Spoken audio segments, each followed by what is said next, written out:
we're finally going to start Imperial Governor. I've been kind of slow about this whole thing. These guys are per nationality. I'll figure them out later. I've performed this setup action, which for Italy I looked, hey, you know, I probably want to grab territories pretty quickly, so I'll build navies to take Corsica and Sicily. And likewise, I did the same for Carthage, saying, hey, I probably want to take Sardinia. I would take more islands if I could. This is a little weird. The reasoning behind it is, although these things only provide one extra income, grabbing things on one hit seems like a really good idea where it's possible. Other people, maybe not so possible. So for most of the countries, I used land units. So Macedonia is planning to go into Illyricum, down here into Cappadocia, over here into Syria because Armenia is kind of guarded. So Syria, but these are both 4-point areas, so I think Parthia is going to get kind of an advantage out of that. Egypt went with more of a mixed strategy, which I think is probably more clever than the pure naval for Italy, especially for Italy. For Carthage, it kind of makes sense because I can take what I can out of these islands, but then I can grab Tripolitania, Numidia, and Mauritania. Well, Mauritania I can take as well. Numidia I cannot take. I'm going to need land forces for that. But for Italy, it's kind of like, well, a split force might make sense, although I can take Narbonensis with the Italians because everything's coastal there, so that's kind of cool too. And that leaves me with Gallia Cisalpina as kind of not taken yet, and I think that's kind of historical. I think the Romans expanded into Narbonese Gaul before they completely conquered the Cisalpine region, which you don't often see. Just because usually Rome wants to be land power. And I guess we'll go find the sequence of play somewhere. If I can find it. Yeah. It's not the easiest thing to see. I believe, although again, I can't find it. I believe what happens is you draw a card, you do your maintenance, and then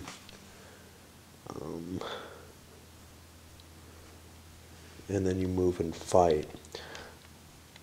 But it feels like this one, you know, was not developed as heavily as the Peloponnesian one. The Peloponnesian one, I believe, had a sequence of play in it, although it's more complicated. So I'm going to have to look to make sure. But I actually don't see one here. We got phases. Hold on. We got treasury phase. Yeah. Kind of follows sequence of play, sort of. But the game doesn't really push one out. Now, let me see if I can find something definitive in here. It's almost like a Jaquinto game. They decided to put it on a line inside a paragraph. Of course, Jaquinto would have case numbers, but it would have so many that it's essentially the same. So I select a fate card, a treasury phase, diplomacy, movement, and combat. What's the order of the players? Yeah.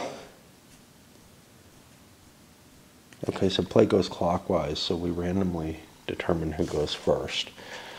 Each turn, I guess. We'll see. All right, we're going to start with Carthage, and we're going to actually go clockwise in this game because I think that's actually important because it means that Rome has an automatic disadvantage with regard to Carthage in the sense that almost always, right? No, it's the other way around. I think Carthage has a disadvantage. Almost always Carthage will have to go first. I think it's actually important in this to keep that order, so we're gonna maintain it here. I don't know why I paused it. Let's draw Carthage's card. Pirate raids. You must bribe them to go elsewhere. Pay 10 talents. I don't have 10 talents. I have to. Well, I make 5. That means I lose. My navy is gone. And that's going to be a serious problem. That means there's absolutely nothing I can do this turn. I'll run back and join my leader. You know, I looked at these leaders and they're kind of funny. So here we have Darius as the king for Parthia. He should be the king of Persia, but we have like Antiochus as a leader. It's just, you know, because Antiochus is from the successor period, and you know, he's a general fighting against Darius essentially at some point, and you know, he should be with the Macedonians.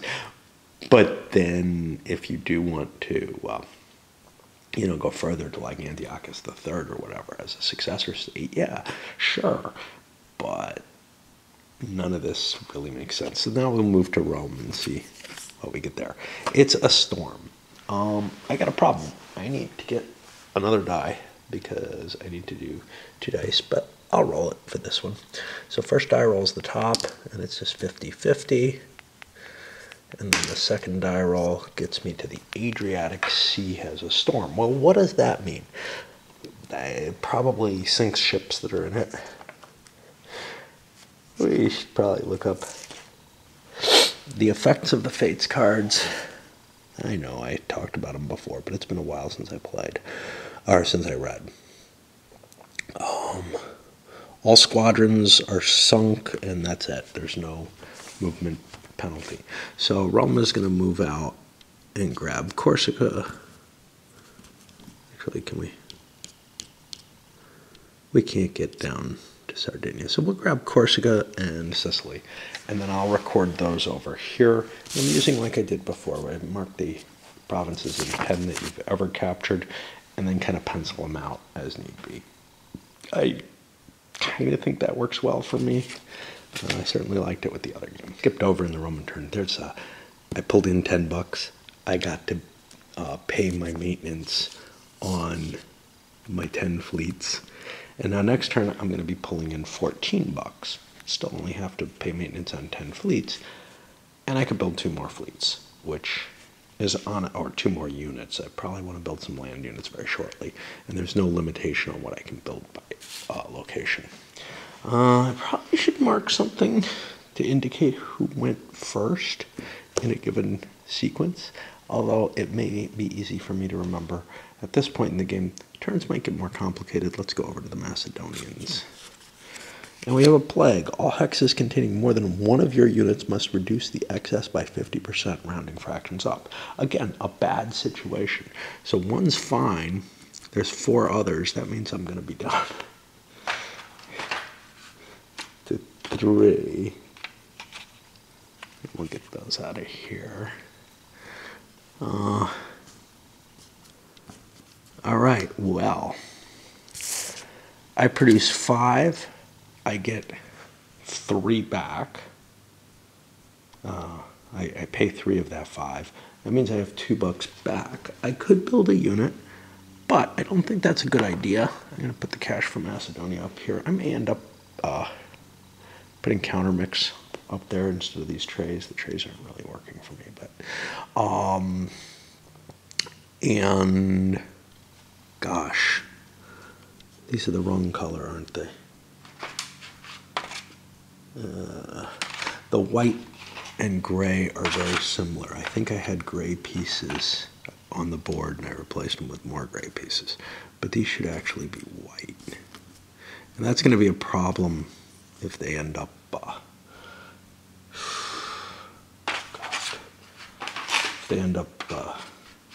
engaging with each other. It's enough of a problem with them just in the counter tray. All right, so I'll march in and take this, and I'll move Antipasta up here so that next turn, perhaps, or some other turn, I can move up here. 1, 2, 3, 4, 5. 1, 2, 3, 4, 5. Yeah, I can move up to that location. I believe you have to start with your full strength points of units, so I couldn't be stockpiling money just based on my need being kind of more limited. Over to green. And nobody's doing any diplomacy at this point. Once things kind of shake out, we might see some. Credit over. That's a reshuffle the deck card, as well as destroying your cash. Jeez. Part of me says I'd like to go into here. 1, 2, 3, 4, 5. I'm going to go into Perigim instead. And I didn't have to start in the capital and start capturing that. Just because I think it's easier. I got to do that reshuffle. Okay, that gets us over to the Parthians. They get a draw. It's a storm. Nobody's at sea, so I'm not even going to bother rolling. I shouldn't have done it last time, but I didn't know. And because we might get in trouble, we're going to run over to Antioch. And let's send a leader forward 1, 2, to get closer in case we need them. Then over to Egypt, credit over, another reshuffle. Our plan here is to send the full 5 strength points. There's nowhere that allows less than a 5, or that can be taken by less than a 5. And we'll send Cleopatra 1, 2, 3. Oh shit, she can't take it. This is a problem. I thought I was going to get Cyprus this turn. 1, 2, 3, 4. Not so good. All right. Well, we'll stop at Tyre and take that. Actually, we got to be careful. It's got to be a port for us to disembark and besiege. Luckily for us, these don't matter because it was pure naval, can go in there fine. But yeah, we can't just land the way we could in the Peloponnesian one. That's the end of the first turn. As you can see, it's a really, really light multiplayer game. A little bit heftier than, say, Conquest of the Empire with its area movement and stuff like that. I hope it gives us a little bit more for that extra burden. Certainly, with the flaws that that game has, it shouldn't be hard to beat that. But I also hope it gives us a little bit more than even Pax Romana does in terms of flavor. It kind of feels like it will. I don't know. Pax Romana felt like such a disappointment, largely because it's a burden game. I expected better of burden. Now, let's run into the next turn. Again, I roll to see who goes first. And we'll be starting over here with Pontus this time. And nothing exciting for them. They haven't gained any new territory. So we draw a bonus. Accept present from local pirate chief. 10 talents. Because I don't have to differentiate between land and naval money, I'm just going to use my normal 1s, 5s, 25s, and 100s. All right. That's an amount of money I can do something with. Now, remember, I have to pay my costs each time. I've got this paid off. If I threw another 3-point land unit in, 1, 2, 3, 4, 5, I could not get down there because I wasn't counting on it.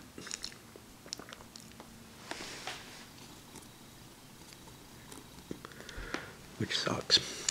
And I can't build here because I don't own this yet.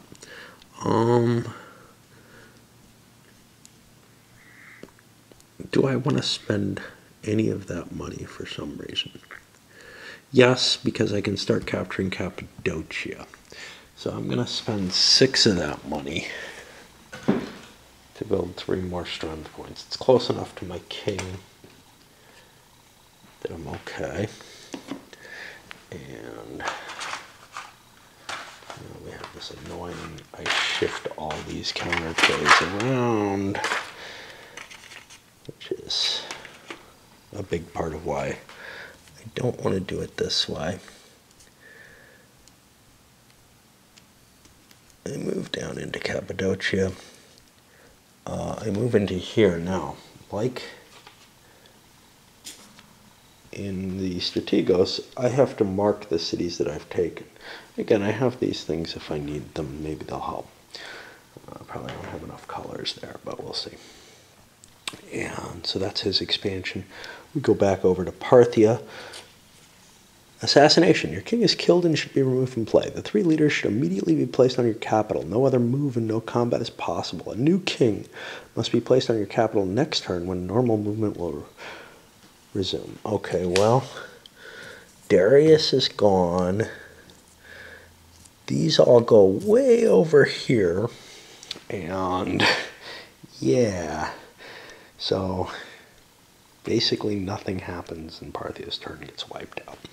Egypt. Pirate raids. You have to bribe them to go elsewhere. Pay 10 talents. I don't have 10 talents,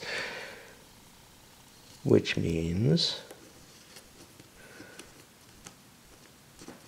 we can't maintain any of our forces. I'm going to start putting these here. Okay. That's a problem, obviously. I try to figure out which set is gray. I'll put a counter here to keep that. You can see how bloody random this all is. And we'll make our way home. Yeah, 1, 2, 3. It's going to be a long walk. We don't have a boat anymore. Over to Carthage. Credit. Your enlightened and liberal administration has doubled the income from one of your provinces. Receive 3 additional talents per turn. Awesome. You don't actually have to have provinces to allow for that. So now I have $8. $8 isn't enough to win me the game. I have to be careful. Rome could slip in here. They're not quite in range. So I'm going to just take the cash for this and figure out what to do on another turn when I can actually start capturing stuff. That brings us over to Rome. Bonus, Senate votes you a ton of fucking money. There's the ones. Okay. Well, I may want to do something with that. I am also producing 14, so I have 4 more bucks after I pay my maintenance. Now, I didn't have to pay my maintenance. I could disband units, but that would cost me more money, so I'll keep that in mind. Rome actually has to think. So I built an infantry in each of these, and I built 3 more infantry legions, whatever, here. The reason for 3 is because I can't reach up here, I don't think. 1, 2, 3, 4, 5, no. So what I'm going to do is similar to what's being done in some of these other areas. Actually, he probably has to do this just in case. Which is to take one city, but then move a leader up so that I can build more. I certainly will have the cash for that very shortly, or in my next turn. So now I'm going to sail down. I'm going to add Sardinia. I'm going to sail down and grab Lepus Magna. I'm setting myself up to try to wipe Carthage out. I believe I'll be able to do that fairly quickly. And at the same time, I'm going to move these guys forward to here, leaving Scipio in Italy. And once we wipe Carthage out, they'll be kind of in a more problematic situation where they have to go find another homeland, and it won't be as good, or they could maybe become a client state, but that's probably not necessary at this point in the game. It is going to be hard to rebuild the Carthaginian army, though, although they have this credit card, which is cool. So I've got to add Sardinia to my territory. See, the very beginning is absolutely random, and my guess is for quite a while the game's going to be very random, unless you're stockpiling a lot of cash, which may be a wise tactic, but unless you're stockpiling a lot of cash, you're susceptible to these fate cards very heavily. And finally, we'll go to the Macedonians. They get a Rome-only card. They can ignore that. And now we don't have enough here. So we make 2 more bucks. And now we build with our 4 bucks. And if we hadn't done this correctly, we wouldn't be able to do this. We built 2 more strength points here. And 1, 2. Actually, we can hold off. Why spend money when you don't have to? Because we'll be in range 1, 2, 3, 4, 5 to take this. So we'll just move here, and I gotta find the white counter mix to note that I have this for now. And that's 2 turns around. Yay! So this turn started with the Macedonians. They took the rest of Illyricum, doing that little trick, moving guys here. Pontus paid out of their cash on hand in order to expand a little bit more quickly. They had more troops than they're paying for, but they've taken Pergamum, and now they've started taking this because just the way things were, they could send a 3-point unit this way, a 5-point unit this way, and then 1, 2, 3, 4, 5. They can't get there, but they can get to Cilicia, and they can sort of increase their total number of territories that they're grabbing all at once this way. They're going to have to be buying garrison units, though, as they continue on.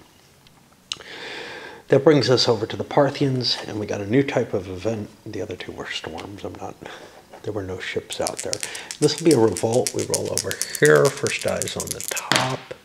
So that's a 4-3. Terrakinesis, that's going to be over here, so it has no effect. Alright, well, we didn't really need to step in for that. Strange, the loss of home country. When cities are captured, you can't raise troops in them. Okay. But I wanted to check this because I thought I was making a mistake here. Whether you can raise legions anywhere within a territory that you're allowed to, just not in cities that have been captured or whatever. So, whatever. In this case, I am actually fleeing Carthage's main province because I'm really afraid Rome's going to take it. It doesn't hurt me that much if they take it, and I'll be in a position to maybe retake it if that's of interest to me. But losing your home province actually isn't a big deal in this game because you get that cash. Italy doesn't want to lose theirs because they only get 5. But you have like this special $5 slush fund whenever you lose your home, which seems like a bunch of garbage to me, but it does prevent you from, this quick takeover of something. But the quick takeover is still worth it because that's a 5-point province you can garrison with 1 unit. So if Rome can beat Carthage here, even if it drives them somewhere else and they hate Rome for the rest of the game, that's okay. The Carthaginians got a little less lucky again. They got the pirate raids, which didn't completely wipe them out. They were able to build up enough force to take a city.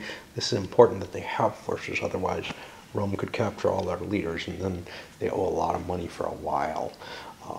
And Rome got luckier, picking up a credit card themselves. And it's the, Bithynian bequest, I think. Bequest to Rome. This affects Macedonia. The subject king of one of your provinces dies and wills his kingdom to Rome. This province is no longer yours, and your garrison should be replaced by a Roman unit immediately. Roll a die.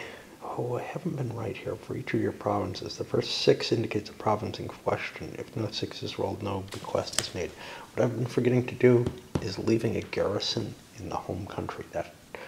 I don't think that actually has to happen. But I don't think Macedonia has any provinces then.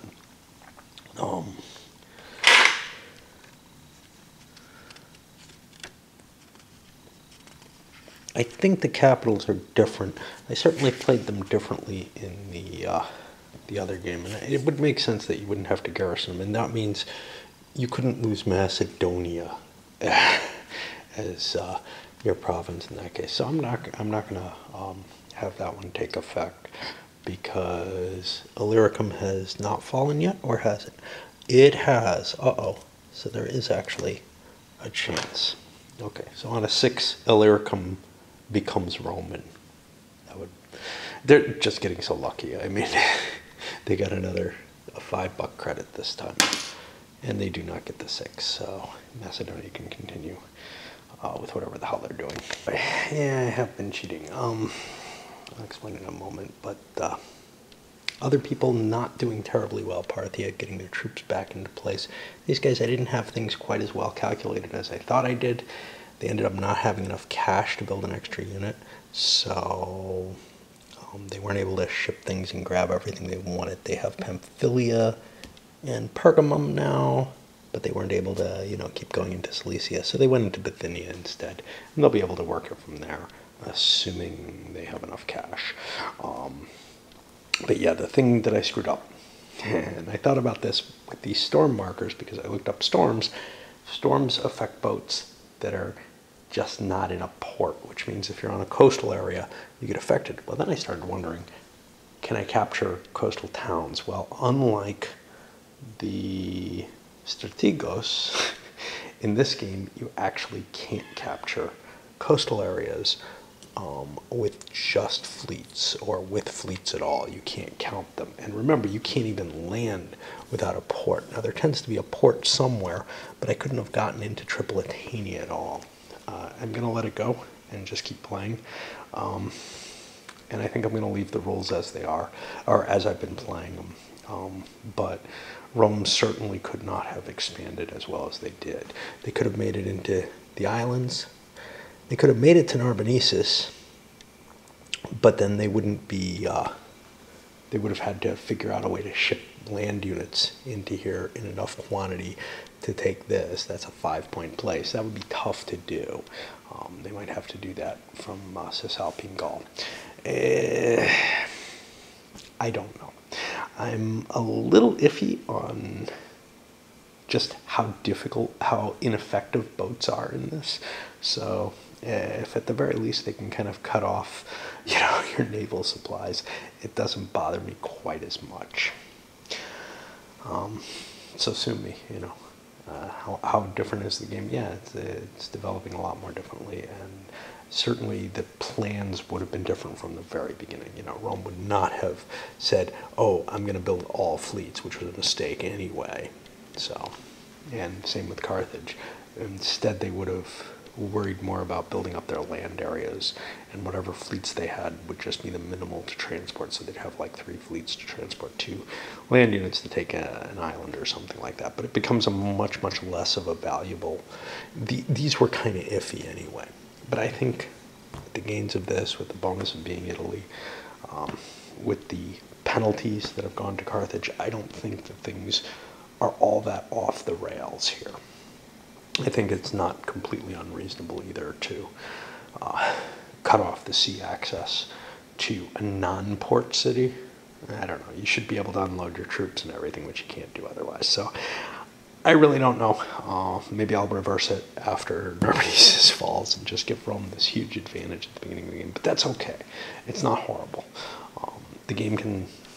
It's a resilient enough game and a light enough game that it doesn't make much difference. The big difference is going to be once people start concentrating and they start saying, wow, we need to beat up Rome. Well, right now, Rome is unstoppable. And if we see that they maintain that unstoppable sense for the whole of the game, then we know that my screw-up was pretty big. But I think we get a flavor for the game anyway. Okay, so what I'm going to do is, Rome is the only one who's really gained from this. I'm going to reverse this rule. Just, not keep playing with it. And leave Rome in kind of a tricky position over in Narbonensis. And honestly in Tripolitania as well. They're not going to be able to operate as easily as they should be able to. It doesn't make up for what they gained. But it does put them in kind of a pickle where they're going to have to, pick up troops to handle this. Figure out a way to move them around and everything. Here, they're not going to be able to make the quick invasion of Carthage. And that'll, I think, stabilize the situation a little bit and give people a chance to work against them a little more than they would if I just kept playing with this error. Having a great deal. Let me... Macedonians moved up into Pannonia in such a way that they can go take Noricum. They don't own Pannonia yet, but whatever. Pontus consolidated their forces so they can start taking Bithynia. not enough cash to grab a couple of provinces at once, then going over here to the Parthians or the Persians, depending on what time we're in, they rolled a storm. We've been getting a lot of storms for the Beliani Sea, or Beliani Sea. Now, I've been having this horrible problem with this whole game, finding any particular seas. This is the Cantabrian Sea, Atlantic. I'm just looking through the whole thing. This was the Iberian. That makes sense. I cannot find it. And I think it's the Balearic, because there's nothing for Balearic in here, which is a problem because that is the Roman fleet here. And the fleet's destroyed. I think the leader's dead as well, drowned. But we did say that they got this out of it because we left the rules where they were. Again, the script on the oceans is really hard to read. In fact, the script on some of the land areas is hard to read too. So, for example, I don't know what the hell this is, like Zugitania. It's not Mauritania. I don't know. But it's one of the problems with the components. Some of them are very easy to read. It's like they're all in different fonts, and that kind of, well, they're not all in different fonts. The home areas are in a particular font, which is fine. That's different from the normal areas, but then the seas are in this really unreadable script, especially since they're in the ocean. They're in addition to the fleet falling, Rome also gets their first bad card, a pirate card. Carthage has picked up Numidia. The Romans sailing out here where they might get destroyed, but there's no other port. Tripolitania was not, they're probably not going to be able to hold it. I think Carthage is going to take that away from them. Meanwhile, they're moving into Narbonensis and up here into the Eurasia and Noricum, depending on which they want to go for, but getting themselves in a position to threaten or to keep the Macedonians from expanding to the north there. On to another turn. What it means for a war to be over, I don't know, because that's the distinguishing feature to ending a diplomatic agreement. I was considering whether or not I want to spend a buck or whatever to make an alliance between Macedonia and Carthage, but I don't see any advantage to it. There's really no rules that support an alliance as far as I can see. They're allowed to negotiate without having to spend an ambassador deal. But honestly, it's not absolutely clear that you can't do that anyway. It says it's customary. Well, okay, fine. So maybe it costs a buck for one person or the other to discuss anything with the other person. But there's really not any formal rules that support an alliance in any sort of fashion. You can make some up, like, they can't attack each other, or they can stack together. They certainly can't fight offensively together because they're in different turns, unless you start adding more rules, like in Empires in Arms, where like two people who are allied can go together and operate in the same player turn. But there's nothing like that, and EU has that too.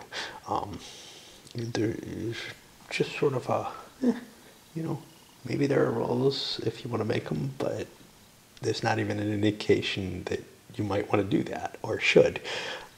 Anyway, where did we get from here?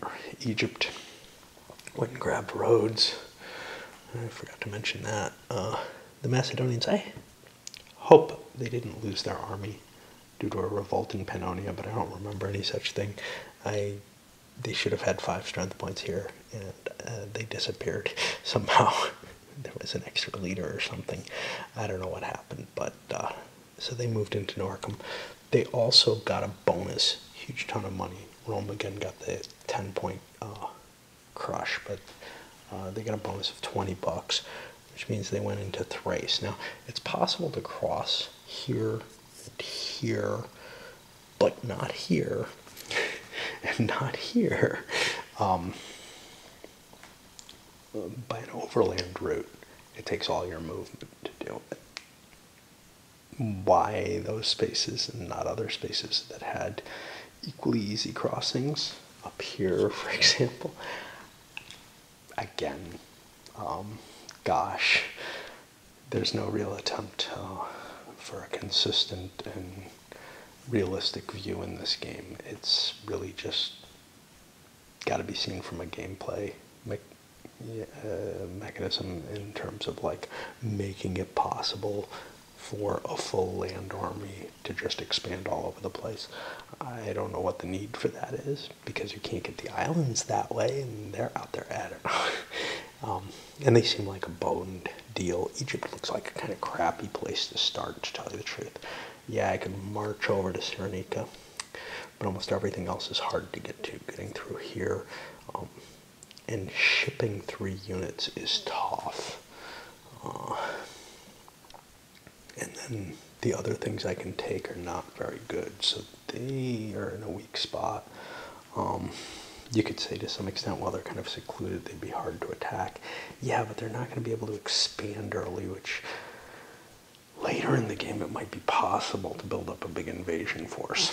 Rome was considering it, for example, but they lost $10 this turn and decided they're doing enough on 2 fronts as it is, really. Anyway. That's probably about it for tonight.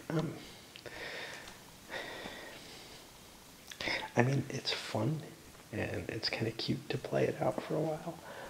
I'm sure it would be a lot of fun in a lot of ways that light games like this kind of are in a group.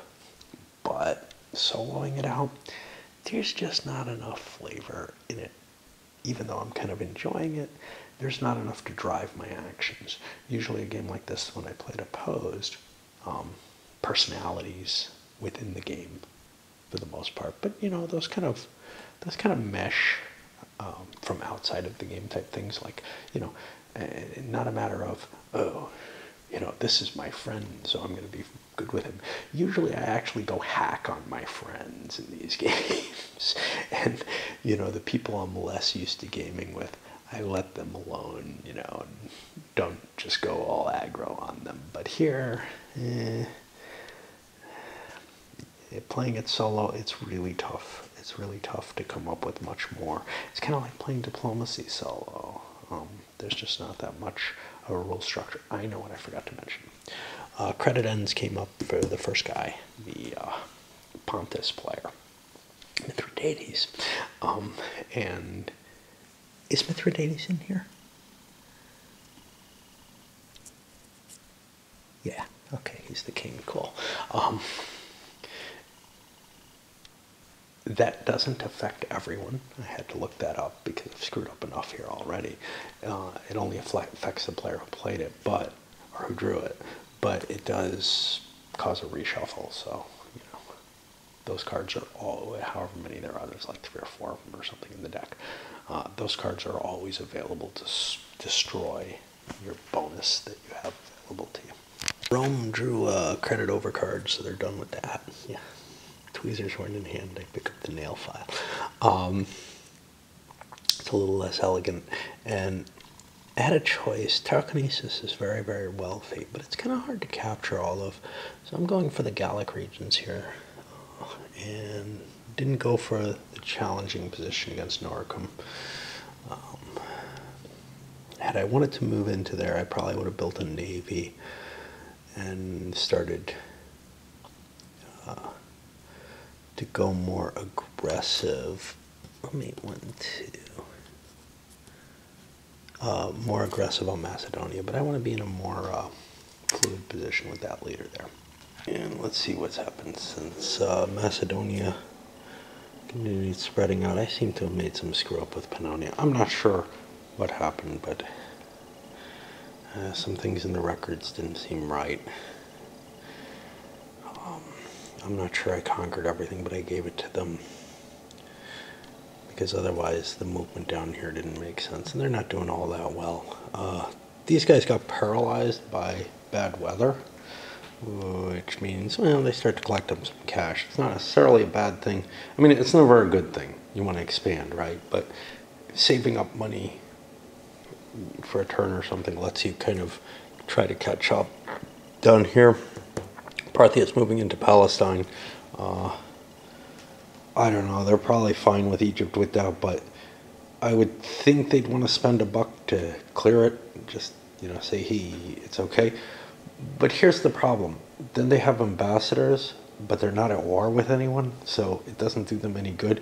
It's just, the whole diplomacy system for this, it's so very, very sparse, makes hints about stuff, but doesn't commit to anything, and I would rather just ignore them, even though I know a lot of people get a real kick out of,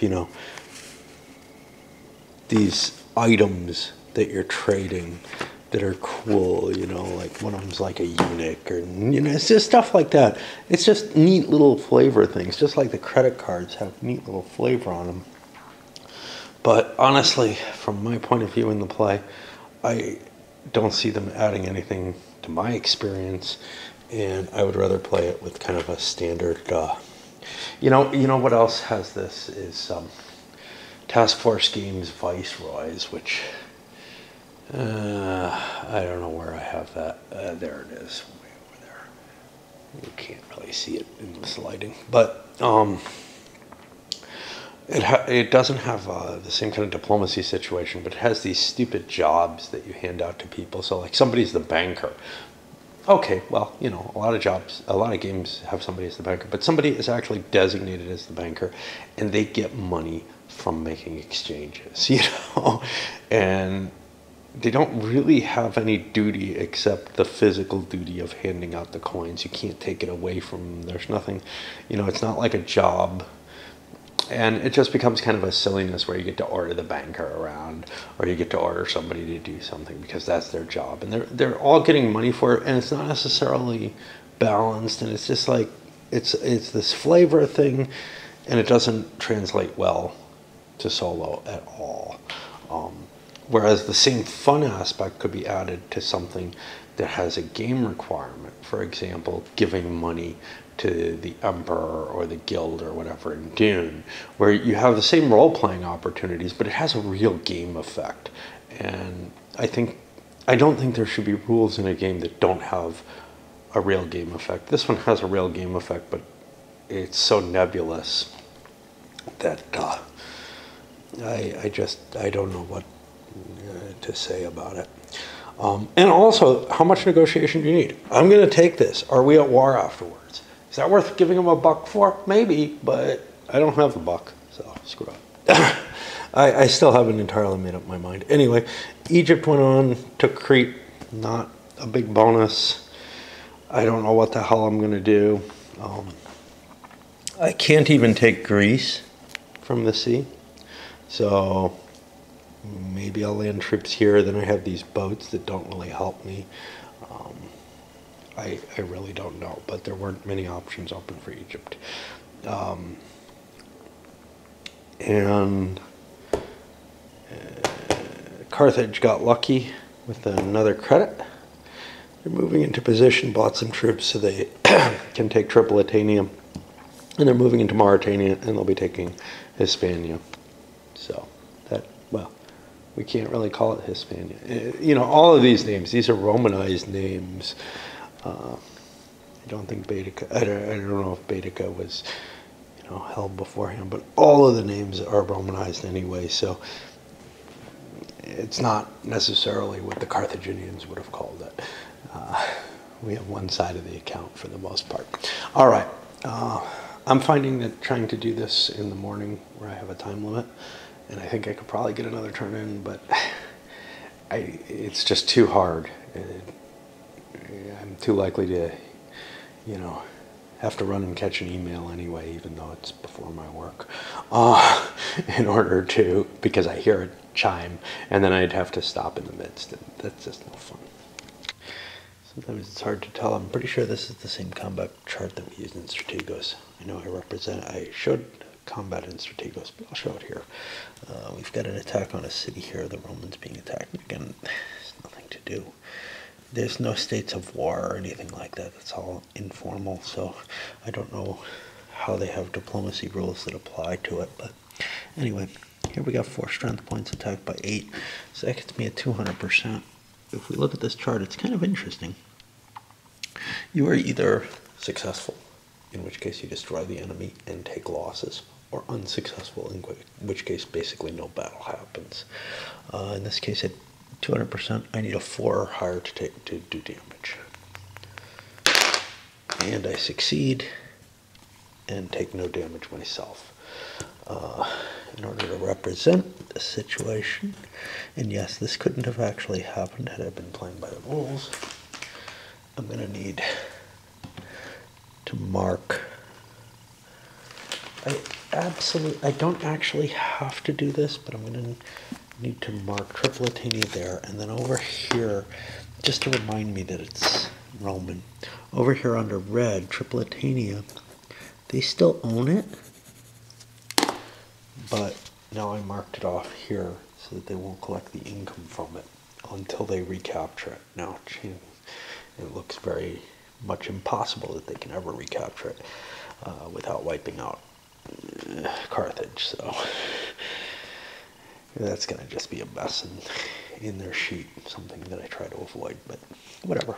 Thing to point out, cards like this, Bad Harvest, halves your total income.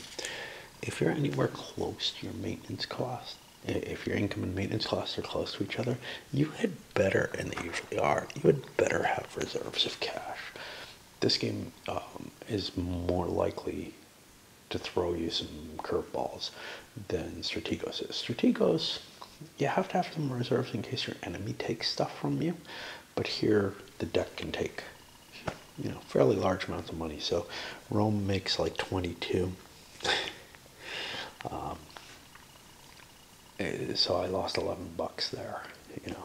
Luckily I didn't have my full army. I was only around a 15 maintenance cost. Well, facet, and this one's a real complaint. You have to reshuffle the deck a lot because of those credit over cards. There's enough of them in there that, and again, probably only concerned in solo in this case.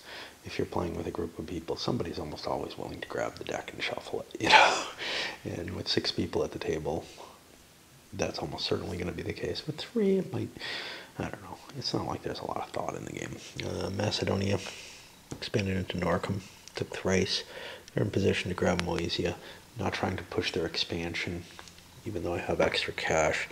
Same thing with Parthia, or with Pontus, not really trying to push their expansion. They haven't yet taken Cappadocia. I could have thrown the cash in to try to run for Armenia, but Parthia is so slowed, they haven't even taken Palestine yet, and don't have a hell of a lot of money, so we let them hold off there. No real bad events on either of them. Egypt, their situation is just hellish. By the way, the Tyre was taken from the Egyptians. I had legally taken that, actually. The Egyptians are moving down to try to take Cyrenaica. They can't do it with their boats. So what they're going to have to do is leave a garrison here and start funneling troops back and forth. They can't possibly take Achaia. There are no ports in Greece. Yeah, tell that to happen. It's okay. And, presumably this is the Macedonian period, but yeah, whatever. There still should probably be a port in Greece, but we're not playing around against that.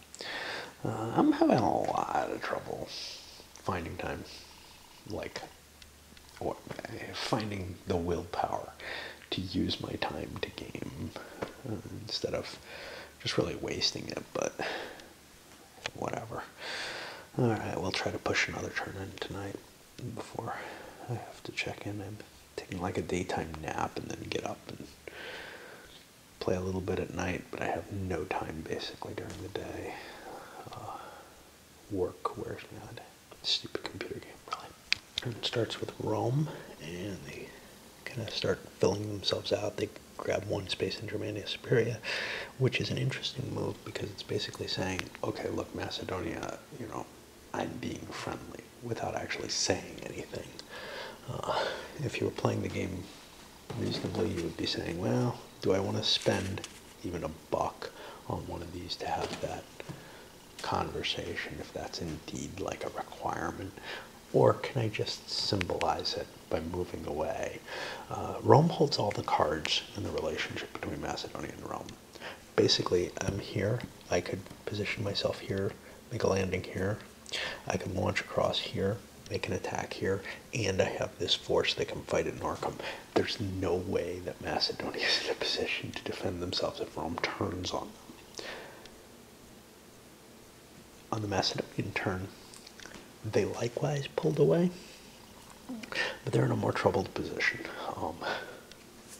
They are basically easy pickings for Rome. The advantage in the situation is Rome has a lot of stuff that they can grab in the hinterlands, including Britannia, for God's sakes, and the Spanish provinces. Britannia is hard to take because it requires boats, but the Spanish provinces, etc. And it's looking like we're going to see a Rome-Carthage type situation. Great, you know. No Philip V, whatever. What that means is, well, it may be in both their interests to leave things alone, especially with Pontus in a position here. We're ready to perhaps cross into Thrace. So we've got some definite worries as to the Rome versus Macedonia. Neither one is necessarily all that interested in the war. But Macedonia is running out of space to attack or to capture. If Carthage and Rome end up at war, Macedonia may want to throw themselves in.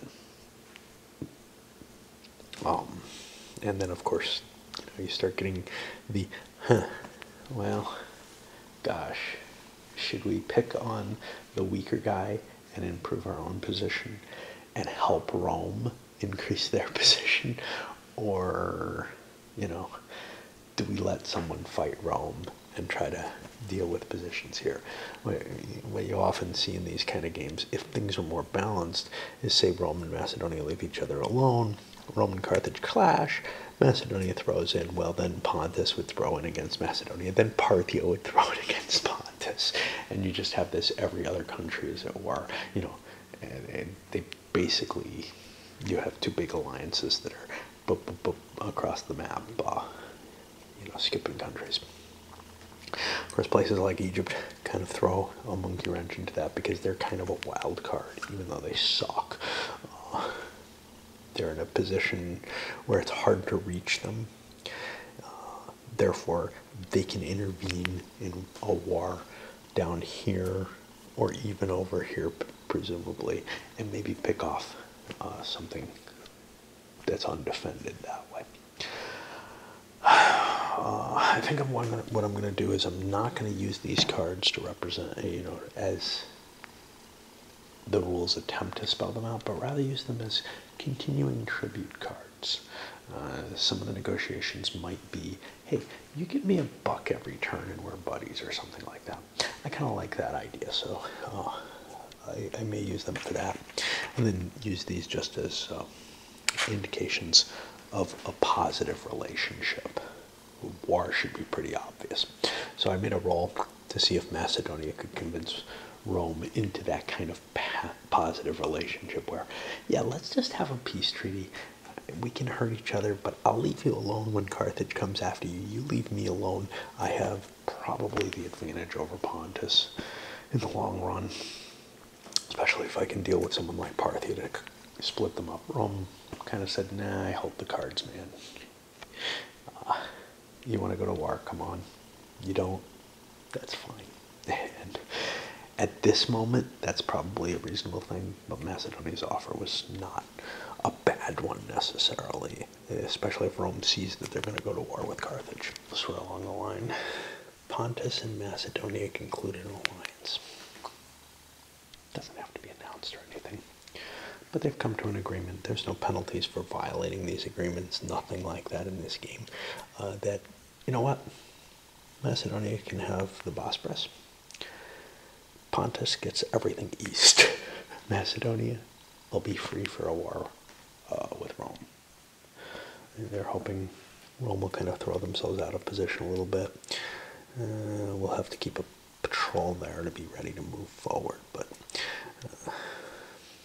just opens up the only option, given that Rome isn't having peace and they hold all the cards. Well, let's take some of those cards away and make an alliance here. That frees up Pontus to go after Parthia, who's a little weaker. There's a lot of money here. This is probably better for Pontus than it is for Macedonia, but clashing with Pontus doesn't seem like a particularly valuable idea either. So instead of the every other, we have a place where there's a peaceful border, and that's the thing. Like in a game like Diplomacy, there's almost always multiple people focused, at a certain location where, France, Germany, and England can all go to war with each other. So you've got three sides looking at a location. Italy, France, and Austria are all kind of clustered in the same area. They can all go to war in the same general area. So you can kind of have 2-to-1 relationships there. But because this is the Mediterranean, it's kind of that space thing, with Egypt as a potential wild card, of course. That puts Parthia in a tough position, a really tough position. They're looking at, hey, Egypt, could you help me? Because you probably can't hold anything that you take from me, but you might be able to hold things that you take from, say, Pontus on the coast. And Egypt's like, yeah, well, let's see what happens after Cyrenaica. And then Egypt pulled a pirates card, which wiped them out. They have nothing anymore. They own these places, but they don't have them garrisoned, so they can't produce the income from them. So they're down to their $5 income and have to rebuild their forces. That's the second time this has happened to them. That is a killer blow early in the game, and they've never gotten a big cash reserve. Everybody else is trying to build their reserves up so that they can survive something like that.